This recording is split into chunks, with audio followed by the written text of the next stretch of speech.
Greetings, hi, hello, I'm Fire Lotus. Welcome back to my page. Welcome to and/or welcome back to my YouTube page. And today we're going to go over some important things that I think everybody will eventually experience in your practice. But these are the things in the moments that no matter how old you get, no matter how seasoned you get, you will always kind of think back on these moments because these are some of the moments that fully solidated. Holy shit, this stuff is real and I'm not just crazy. Okay.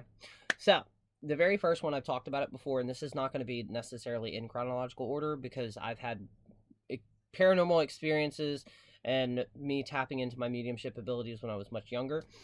But the very first one, I want to say I was 14 going into 15. I possibly may have been 16. But at this moment and stage in my life, I was living with who would eventually become my stepfather. And we lived in this trailer park, and surrounding the trailer park, there was this giant hedge that somebody had planted, and I used to go through that hedge into the woods. Technically, it's trespassing, but I never got in trouble. And I spent basically, I want to say almost half a year, if not a couple more months than that, um, clearing out this one space for what would inevitably become my very first circle. Now, I used a pendulum to figure out, technically this is my second circle because my first circle didn't really last that long because I found a better spot. So I spent about 2.5 months every day that I could outside at this location. I was going around picking up all these cleared branches that had already fallen, and I would use them to create the out circle. Then I dug a 6-foot hole by hand in the center of it. That was going to be my fire pit. That way I could safely have a fire, not have to worry about catching the entire woods on fire. And yes, I would always bring like a gallon of water out there with me just in case things got out of hand. So at this moment in time, and I think I've kind of constantly, consecutively did it without realizing what it was. I only had a few books at this point in time, and they were all like beginner Wiccan books. One of them is the only Wiccan spellbook you'll ever need. Spoiler alert, it's not the only Wiccan spellbook you'll ever need, and in fact, there's like 3 more volumes of that book. So I had to use what I had, and a lot of that, I used to call it chaos magic, but now I just call it intuitive magic. You will get to a point where you can intuitively tap into things. What I did not know at this moment in time was when I went into what I used to call my magic site, basically it was just the mentality that I was performing magic. I could sense the vibrations, and I can still do it to this day. I can sense the vibrations around the plants and herbs around me. So take in mind, I'm not a forager. I never consume these things. But I would naturally understand the magical properties of these things. Some of these plants I did not identify until I was much later in life. So this particular time, it was the full moon, and my stepbrother, and kind of stepbrother, anyways, he was there with me watching it on the outside of it. And I think I've talked about this on this channel before because it's the it is the one of the most coolest experience I think I've ever had. So I'd cast a circle, and at that point in time I was learning Wicca. So I literally went direction, north, south, east, and west. I called the watchtowers, I called the energy to there to protect me, and I opened up the circle. So I said a couple of prayers. A fire has already been lit. In this particular circle that I made, I spent like half the summer creating it, and then I dug a 6-foot hole in the middle of it so I could safely have fires without necessarily, worrying about the woods around me catching on fire. And through the ability to kind of sense the vibrations of each plant, depending on what I was doing, I would go with the most high vibrational one. And there's one that I used to call witch's broom. I don't know the technical term for it now, but it grows all in the south, and it grows up, and it's got these like red flowers on it, but they almost look more like grains. I would use that, and it was used for boosting intention, or more along the lines of wish fulfillment plant. So I'd done all of this, and I was about to close out the circle. In Wicca, when you raise vibrations, there are 2 stances that you can do to release the excess energy that you build up in this spell work. That's either the god format, or my favorite, the goddess format, just like they kind of do in the craft on the beach scene when they're invoking Manon. So I held my hands up and I released the energy that I had built back up, and I was just like, I'm sending it back into the cosmos. That was the moment my entire world changed. In that split second, as I'm looking up and taking in mind where I'm at, there's not a lot of street lights. So we're kind of out in the sticks, which means the sky was perfectly lit up. So The next moment I know, I'm looking up and I could tell the last thing I really remember was I started seeing little black dots out of the corner of my eyes, and it basically was enclosing my eyes. Mentally, on the other hand, it's like somebody had just shot me out of a cannon and I am full, like full blast going through the cosmos. And right at that moment where I did not, like, I had no idea what was going on, I was just in the moment, all of a sudden everything abruptly stopped. And I wake up, I remember waking up, and instead of me standing up, because I had a step stool out there, instead of me standing up, I'm on the ground staring at my stepbrother, and he's got this look of, he didn't know if I was just fucking with him or if I had actually, like, something had happened. I'm dazed and confused, and I had no idea where I was besides in the woods. So he gets me up, he helps me up. I fully finished, like, opening up the circle. He helped me up. I had hit the ground so hard that I had an impression of 2 sticks on my back. So I go inside and I get past my mom, trying not to freak her out of what just happened, because I myself did not understand what just happened. I took a bath, and then that was that. It wasn't until I was much older here in Florida, and I used to live with another practitioner who had been doing it a hell of a lot longer than I had, and I explained to them this, and they basically stated that the goddess grounded me. And for the people who don't understand that, like, what the hell does that mean? So basically, there's this aspect, and depending on your magical journey or the magical path you're on, it's going to have different names. But in Wicca, it's called drawing down the moon. In modern day approach, it would technically be becoming the goddess or becoming the god. It can be extremely dangerous if you are new to this and you do not fully understand the energy aspect of it, because our limitations when it comes to energy are physical bodies. Now, it's not always the case, as in obviously we can take in more energy, but our bodies have a limit to how much energy you can take in, which is why I'm telling you, if you look up drawing down the moon, please make sure you are physically capably able to do it. Now, when I say physically, I'm not saying, oh, you can't have you can't be disabled. That's not what I'm saying. Energetically, though, you need to be able to understand how much energy you can pull in and what to do safely to make sure you can ground that energy too, because if not, you can have major consequences. You can also have just weird consequences. After you summon a lot of energy, it can make you feel like you're dazed, or your head's kind of up in the clouds. It can make you have a rough headache. And in some degree, you can almost have somewhat of an energy hangover, where it's just like, you know, that moment right after you get sick, you're not fully better, but you're not contagious. So your body's kind of healing. It's like that. It sucks. So I explained it to him, and it's like, you got grounded. And I was like, what do you mean I got grounded? And he chuckled, and he's like, literally, the goddess was like, no, you're not ready for this. So I was basically tapping into something that my physical body at that age, I was a teenager, could not fully take in. So she grounded me. Thus, more medically, basically, I passed out. I probably stood up too fast and too much oxygen went to my head, or the exact opposite, and I blacked out. So that was the very first one. And I was so fascinated with it. It used to drive me crazy because I didn't have a lot of other friends at that age or in that town that I could actively talk to where I did not sound like I was completely losing my mind. So the second one that we're going to be talking about, I think just from it affecting somebody else, it's really cool too. So eventually I got down here. And at the old property that we used to live in, my partner had just cleared out some grass and made me this perfect circle. And at this moment in time, we'd been talking for like 2 years, but it was the first time we'd actually living together. And he kind of knew that I was into witchcraft. His mom was very witchy. His dad sees spirits all the time. But at the same time, he was 50-50.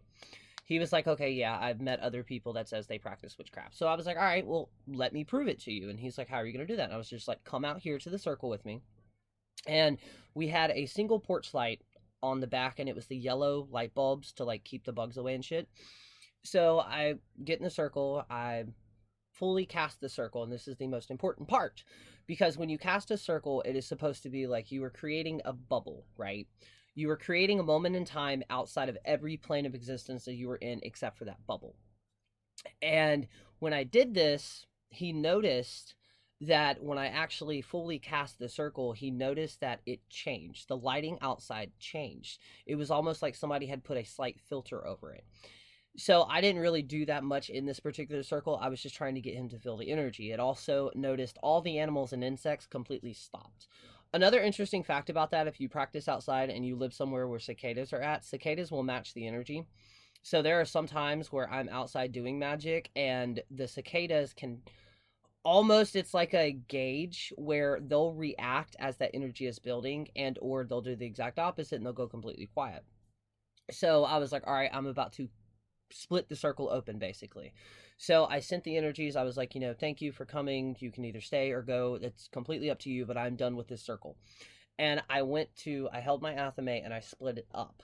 That's how I was taught you're supposed to do it. You're basically supposed to cut the bubble open. And as soon as I did that, he audibly gasped because that little filter that he had initially seen go over us completely went away and it got brighter.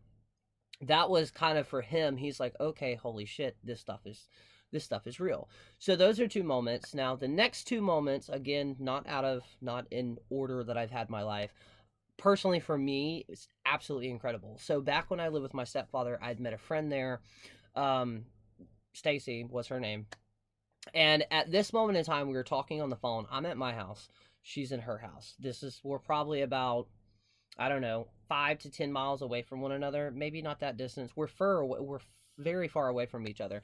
This is also the moment that I tapped in fully to my second sight without realizing what the hell I was doing. Or, what is the other name for this? Not second sight. Specifically, this is when I tapped into my remote viewing. So we're sitting on the phone and I'm talking, and witchcraft kind of got brought up, and I was like, yeah, I've been able to do some weird things. And she's like, okay, well then tell me what I'm wearing. Tell me what I'm doing right now. So I told her, I was like, you're sitting out on the porch, or you're sitting out on your little stoop/stairs, and you're wearing a red and black striped shirt. Take in mind, I had not been in town all day that day. She completely stopped talking. And I was like, your sister's in the, because she was out on her porch. So I was like, your little sister is in the room right next to you, the living room, and she's running around playing. And your mom is asleep. She stopped and she's like, okay, how did you do that? And I was like, what do you mean? I didn't expect her to be like, yeah. I honestly did not expect her to be like, yeah, head on the nail, completely right. It was not until later on, much later on, did I actually realize that I was remote viewing. It's different than astral projection. So astral projection, you're projecting your spirit outside of your body, right? Remote viewing, you're projecting only your sight out of your body. It's really, really cool. Another reason that I discovered that I could do that was I used to see, before I fucked my own side up, which I'll get to that in a second, I used to see a lot of dead people. I know that sounds corny and cliche, but I did. And a lot of the times it happened when I was asleep or when I was laying in my bed at night with my lights cut off. And I was that weird teenager where I had trash bags over my windows. Like I wanted it pitch black all the time.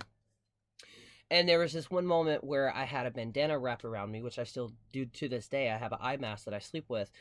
And I woke up in the middle of the night, and I remember seeing, it was almost like in like the old school black and white filters that you could use. It was like that. I was not seeing in color. And I remember that I was seeing all the details of my room. And I was like, wait. And for something snapped in me and was like, wait, are you wearing your blindfold? And I went to reach for it to remove it from my eyes, and it's around my neck, which happens a lot when you wrap a blindfold around you.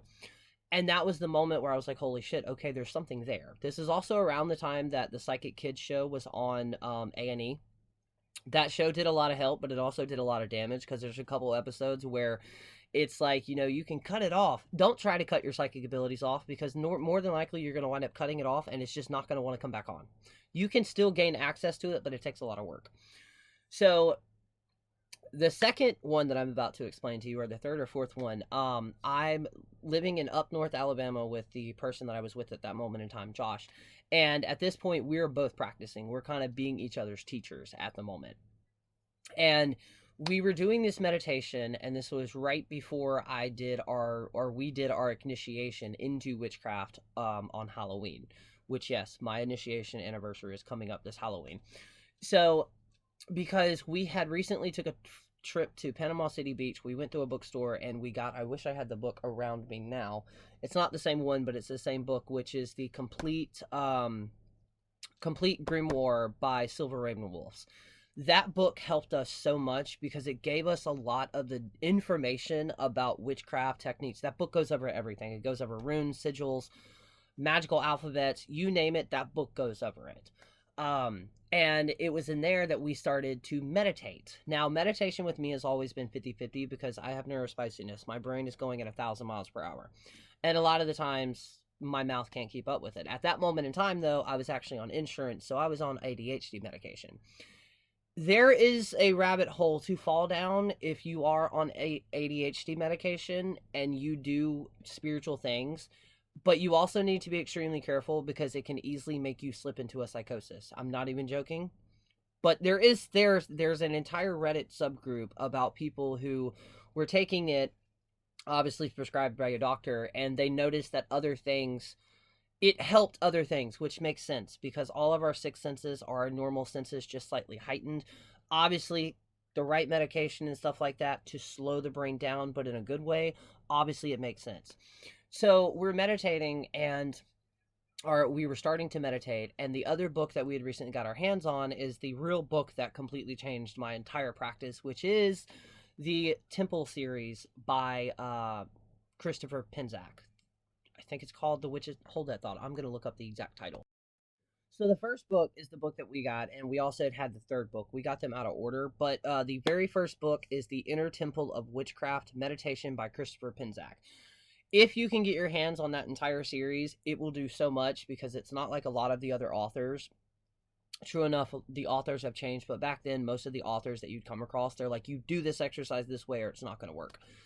That teaches you how to build a interlog temple, a temple inside your head, and to be able to perform magic inside your head, not needing anything at all, except for your own mind and your imagination. But the third book goes over what is very popular right now, slightly different, which is it's the Inner Temple of Witchcraft, the Shamanic Edition, and it goes into the shadow aspect of ourselves. Shadow work, but not in the way that's being heavily pushed on social media to this day. It's slightly different. So in that book, there's a meditation where you meet your shadow self. The shadow self of this aspect is every single thing you do not like about yourself.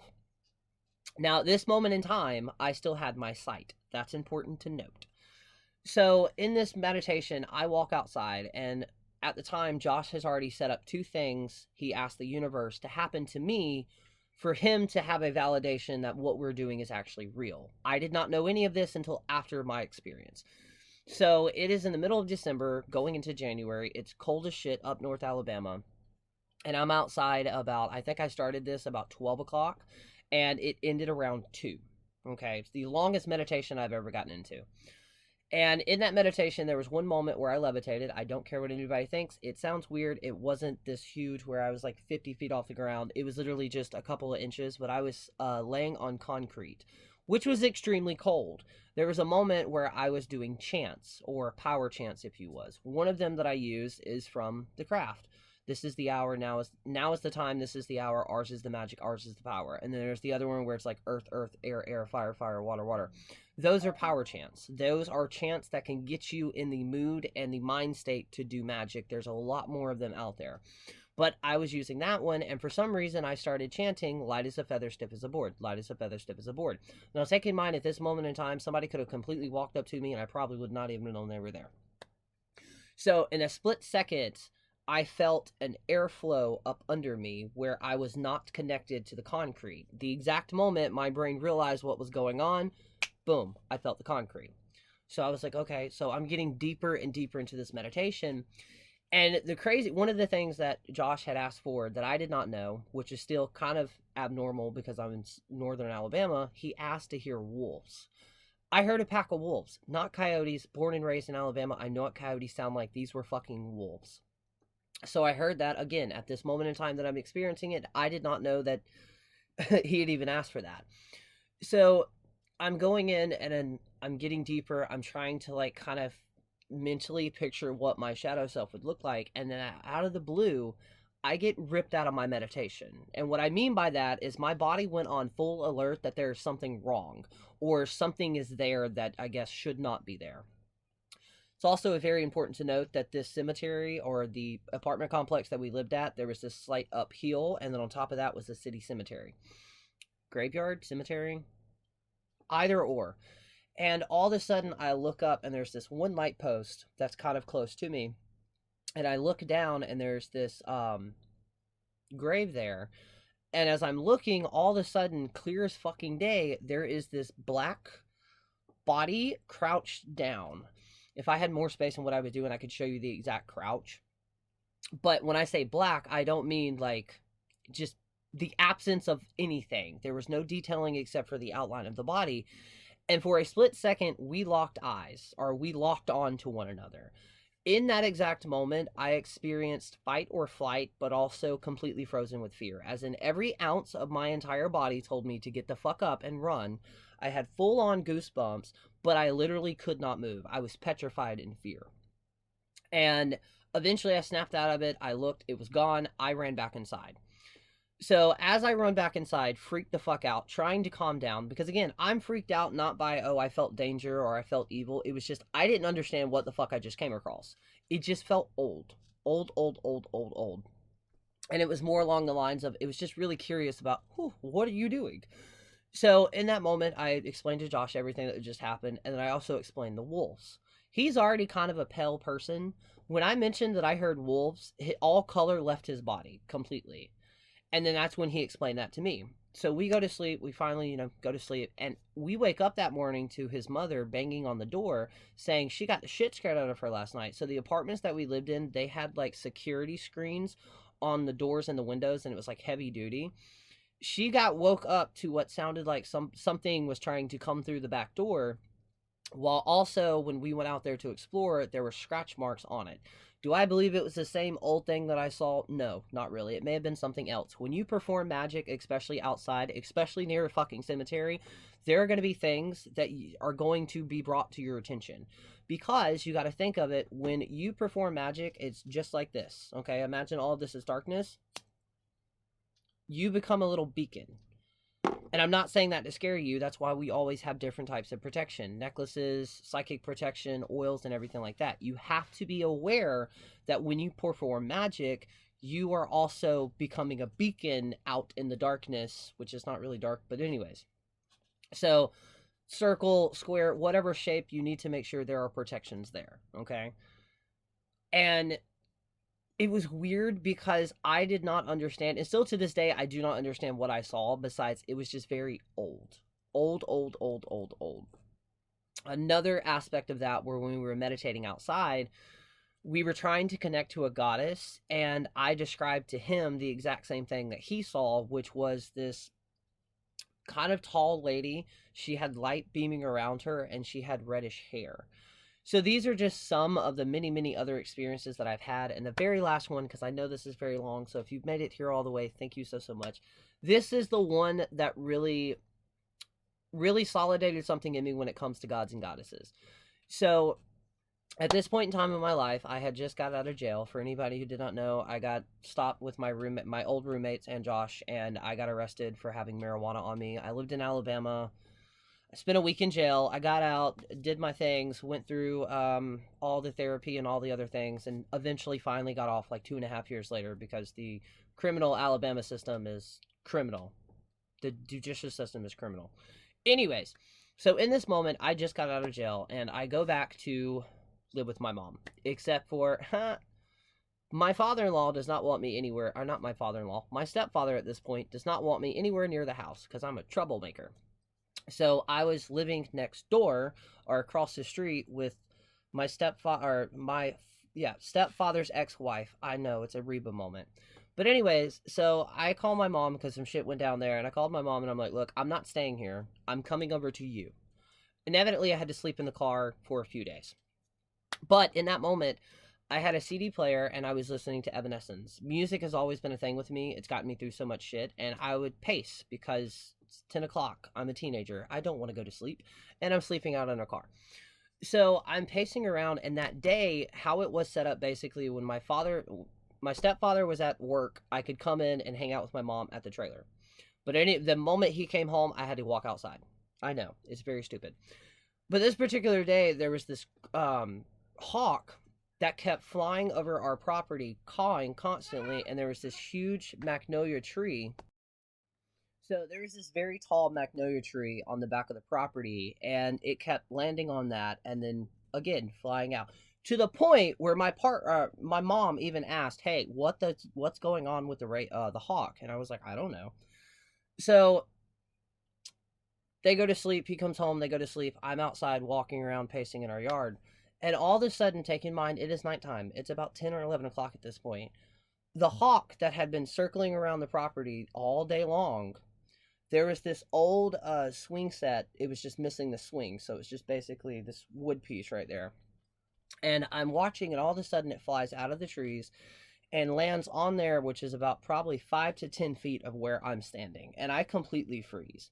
And in that moment, it's like we connected, and all I heard was, everything's going to be okay. Everything is going to be okay. Just keep doing you. Everything is going to be okay. And I didn't understand what that was or what that meant. Like, fully, I went into a trance. And it stayed there for a good 10 minutes just staring at me, and then it just flew off. And what I did not know back then, what I know now, is it was Freya.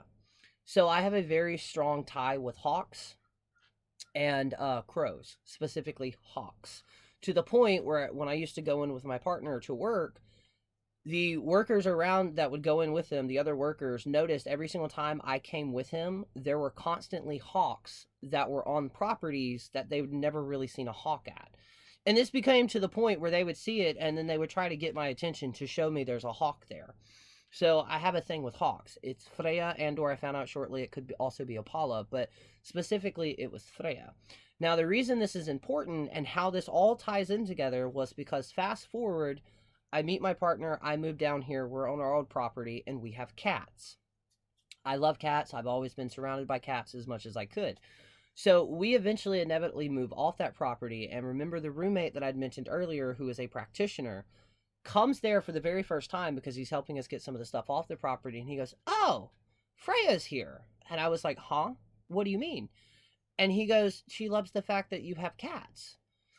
And believe it or not, we still have the bloodline of the cats almost 10 years ago that started on that property. The cats that we own now, they're part of the same bloodline. So those were moments that no matter what goes on in my life, and there are other ones that I did not really think of. The last one, it's stupid, but I had been meditating when I was in up north Alabama, northern than we were before. This is right before I got arrested. And me and the guy that I was with at that moment, we were not vibing, put it that way, but we were all just stuck in this situation, us and our roommate. And I kept going, this is in Anniston, Alabama, so it's literally at the foothills of the Appalachians.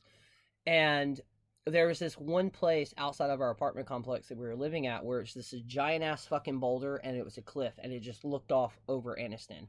And I used to go out there and meditate and leave offerings of flesh flowers. And this was the moment, because again, at this moment in time, I did not really work with gods and goddesses. I worked with goddesses. I did not work with gods because I had somebody tell me the equivalent of them is when you work with a god is the equivalent of your father throwing you in the water and saying sink or swim. And then the mother or the goddess being the more feminine aspect. That's not true in any way, shape, or form for gods or goddesses, okay? They have their own personalities. So I kept leaving offerings, and my roommate comes in and is like, "Hey, we just got invited to go to one of their friends' house, and it was going to be a small get-together, like a little party." And I was like, "Oh, fuck yeah. Hell yeah." The moment that I walked down those stairs, because we lived in a townhouse, I was going about my day, and all of a sudden a very clear fucking voice came in and said, "Nope, you've been getting away with this stuff way too long." Basically, we were teenagers. We were drinking, shit like that. Inevitably, I did not know it, and I had been asking the gods and goddesses, "I don't care what you do, I need to get out of this situation, I need to go back home." I ended up in jail, so be careful what you wish for, okay? But again, that was a very monumental time in my life because I was living my worst fear. I had to call my mom on Mother's Day and tell her, or I didn't. My mom got a phone call day on Mother's Day saying, "Hey, your son got arrested." So again, it was a misdemeanor, scrubbed off my record. I went to court, did all the drug tests, all that other shit. Wrong time, wrong place, basically. So yeah, those are all moments that fully, you'll always go back to them, especially because you will, and like I've talked about recently in my videos, you're going to have moments where it feels like everything is just wrong, or you've been wasting time because magic no longer works. You're going to grow and evolve. And sometimes life gets dark. Sometimes life gets chaotic. And in that chaoticness, we may lose touch with, oh, well, all of this is for nothing. It's not. It has faith, belief, and faith in the ability that you can tap into the unknown, and you can use crystals and candles and herbs and your intention to slightly nudge. It may not fully fix your life, but I'm telling you, you will be able to tap into a power that nobody else can take from you. And if you only knew my backstory of like my childhood and everything like that, I've been through the ringer. A lot of other people have too. And believe it or not, some of the most powerful gifted witches I've ever met have also had a lot of fucking trauma. For some reason, it's this weird inner tie. But yeah, I hope you learned something from this. And if not, if you've been following me for a while, you definitely learned a lot about me recently, right? But hey, that's what a teacher and a mentor is. I'm never an expert, but I've been through a lot. So if me posting a 30-minute video hopefully helps somebody out there, you know, hey. But you also will have other moments too. I cannot express that enough. There are other moments I didn't even get into because life has been lifing, right? That, and I tried to make this short, and I feel like I rambled at certain points. But hey, that's content creator, right? Teacher and a mentor. But yeah, so please remember all of those moments. You will need them because the amount of times that I was like, you know what, this is all stupid, and then I'm just crazy. And then those moments come ringing back to me, and it reignites that power of, oh shit, wait, no, this stuff is real. And it is. You just have to have the time, the dedication, and the repetitiveness, and practice. Practice, practice, practice. Practice makes perfect. And so many people focus on the witch part, but you don't focus on the craft part. How do you perfect a craft? You have to practice every single day. Whether that is reading, whether that is watching podcasts or watching YouTube videos, you're still learning though, okay? So as always, thank you so much. If you made it to this point in time, what is your favorite spooky season movie? Ooh, let me know in the comments. And again, thank you all so much for liking, sharing, and commenting. And yeah, let me know in the comments. Have you ever had moments like this where it really, really helped that foundation of, holy shit, this stuff is real? But I'm going to go ahead and go. That way we don't bleed off in. I'm slowly trying to get back to the podcast and going live and stuff like that. I'm just in a very, we'll say, a transitional period in my life right now where there's a lot of things going on. But as always, remember, stay magical as fuck. You are magical as fuck. You have a rhyme, a reason, a time, and a place. Okay? Talk to y'all later.